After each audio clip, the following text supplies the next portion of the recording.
So what's going on, good people? My name is John Bernard from Coventry, the big COV. You know it. So how did I get started into poetry? So I was one of those weird kids who used to journal. So when I was a kid, about 6 years old, 7 years old, I used to come back home from school and I used to journal a lot. And then my mom saw that I gravitated towards the creative side of things. And she kept sort of giving me these prompts to kind of push my journaling into, telling stories and writing poetry and writing music. So I remember by the time I was like 9, 10 years old, I started, transforming the journals into like poems of the day, lyrics, and some stories as well. And what I used to do was I used to make my mum a cup of tea. She used to sit down and I used to go through everything I had written that day. And my mum being a great mum, she was like, yeah, this is amazing. This is fantastic. You need to keep going. And looking back now, I was like, yeah, it sucked, right? But my mum was just a good mum. So unfortunately, lost my mum at a young age, went through foster care, and poetry became therapy for me. So it became a thing that kind of connected me to my mum and a thing that I can use to regulate my emotions at the same time. So that's how I started and just led on to what I'm doing today. I think for me, the power of poetry has been, like I said earlier on, was firstly, it was to regulate my emotion. I think it provided me with a space to sort of empty out, everything I was going through internally. And I was at a situation in a place where, I found it so difficult to communicate audibly what I was going through and how I felt inside. But I knew that I can write the stuff down, and it really, really helped me. And it's a cliche saying, but for me, like it's deep for me in the sense that, I feel like poetry for me kind of saved my life because it gave me an avenue to find the language that I needed to sort of explore my emotions, but also to communicate what I was going through. But at the same time, it gave me a portal to channel, my dreams and my imagination. So yeah, I always see it as a poet, it's so different from like music, for example, in the sense of, when you're at an open mic or when you're performing poetry and it's just your words and a mic and the audience, right? It's unfiltered, and it's like, a vulnerable space. And I think that a vulnerable space creates a feeling for people to feel something and to feel something deeply, and I think for the audience member, even myself being an audience member listening to, to poets, my favorite poets as well, it's that thing of, it penetrates differently, there's certain things you resonate and relate to, and you're like, oh my gosh, I've been through that, or I've felt that, or I've always wanted to say that, and you just said it for me, and at times it's just like, I empathize, and at times it's like, yeah, okay, cool. And at times we're laughing, so I think that, I think there's a mountain that you climb, when it comes to being an audience member with poetry, and each layer of that mountain can provide you with a different emotion, a different feel, and a different outtake as well. So my influences and people I look up to, so there's an incredible, so when I was growing up and I was in school, there's an incredible poet called Ezeku Azonzu, right? And spoken word poet, absolutely incredible, unreal delivery. And that was my first sort of experience with spoken word. Actually, no, tell a lie. I remember DMX used to do poems at the end, like prayer poems at the end of his albums. That was my first experience with it, especially the spoken word element. And then Ezekiel Zonzu, genetics. And then later on, people like Polar Bear, Merkovich, the Casey Baileys, Benjamin Zephaniahs. And I think for me, I was looking for voices that reflected my journey, but also voices that understood the power of vision and dreaming and being purposeful with a gift that you had, and I wanted to sort of offer that. I think the poets that I really gravitated towards were change makers, people that were trying to use the art to change things.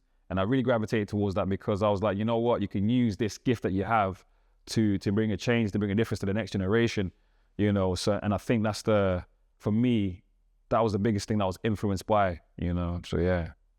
I think theme-wise, I think a lot of my stuff, a lot of my stuff stemmed from places of experiences, whether it's my experience or the experience of those around me. I tend to talk about, loss. I tend to talk about love. I tend to talk about fatherhood. I tend to talk about, social injustice, and also tend to talk about, how to uplift each other and encourage each other and empower each other as well. I think, for me, I want my art to be like a form of medicine, but also a sense of diagnosis as well. But also at the same time, I want it to make you smile in knowing that there's hope through, dark times. So I tend to talk about faith quite a bit as well. And in terms of style, I wouldn't even know how to sort of to put my style into words in that sense. I think just out of this world. That's the style. I don't know how to. Yeah, I wouldn't even know how to describe my style. I think it's a mixture of all the poets that I love and a delivery of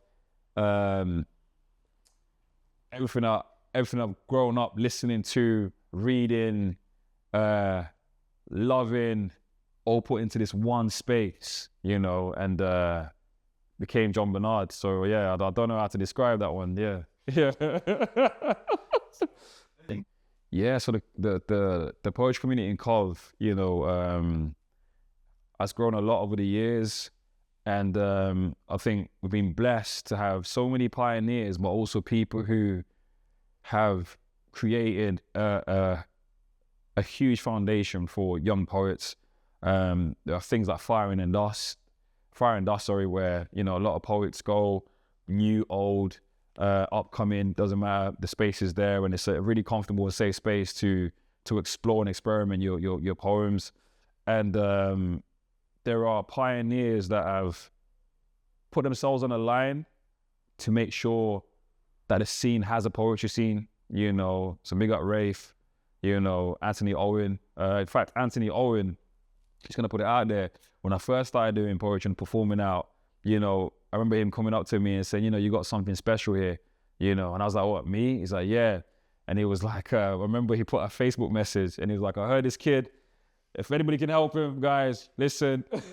I'm just putting it out there, help him out. So things like that, I think I'll never forget, but it also kind of, for myself as a Coventry poet, it taught me something beautiful about supporting the next generation, but also being able to understand the power of the next generation and where you stand, and if there are any opportunities you can offer people, do that, and I think that's what the poetry community in my city kind of possesses, that sense of oneness, but also that sense of supporting each other, and I think it's at a beautiful place, and there are a lot of great upcoming young poets who are doing a lot of incredible things, and I think in due time, there are going to be a lot of names that people are going to hear, that come from the city, and they're going to be like, yeah, these people are, incredible creative and poets. Yeah.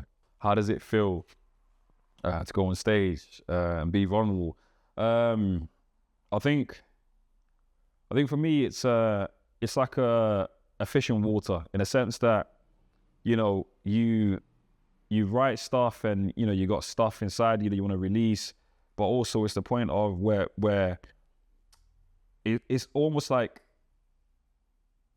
it's more than you, it's more than yourself. So you might have a poem which you've written and you've emptied out the stuff that you needed to empty out, and it's done something for you in that moment, and you feel like, you know what, I'm happy with what I've written, I've experimented, I've explored, or I've released something that I've needed to release, and that's that poem.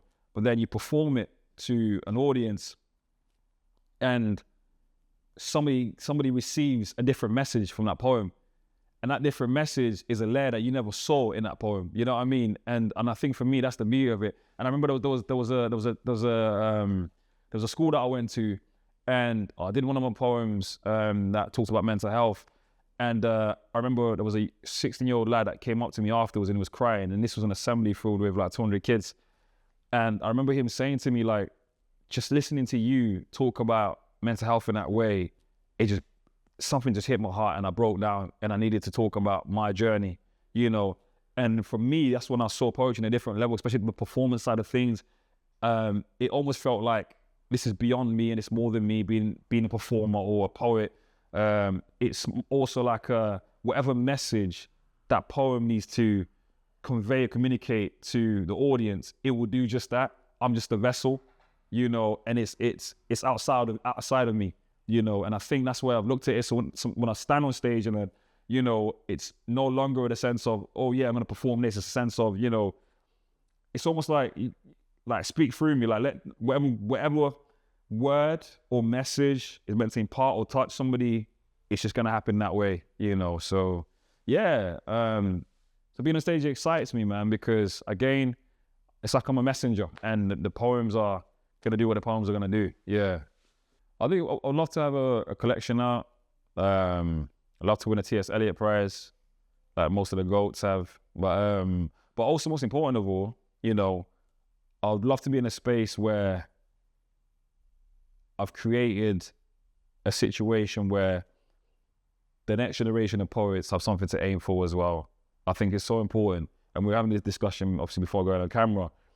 And I think I want to be in a space where, you know, that thing that they might, you know, young people might be getting laughed at now, like, oh, you do poetry, oh, look at you, wherever it may be. But then it's like them seeing that, oh, the possibilities of where it can go and what it can be. But most importantly, the change that they can make with it as well. So I think for me, it's, yeah, I want to be in a situation in a space where we've created something where young people can aim for and be like, and be proud of, to be poets and be proud of, like, yeah, I write, you know, especially young people in my city as well. And also, you know, potentially, you know, win a Mobile, a BAFTA, an Oscar, a Grammy for like a spoken word film, or potentially an album, a spoken word album that was gone global, platinum sold, millions of streams, with good content and substance, you know, that will change lives. So yeah, I want to change lives. That's to narrow it down. I'm going to change lives. Yes, for the better. Yeah.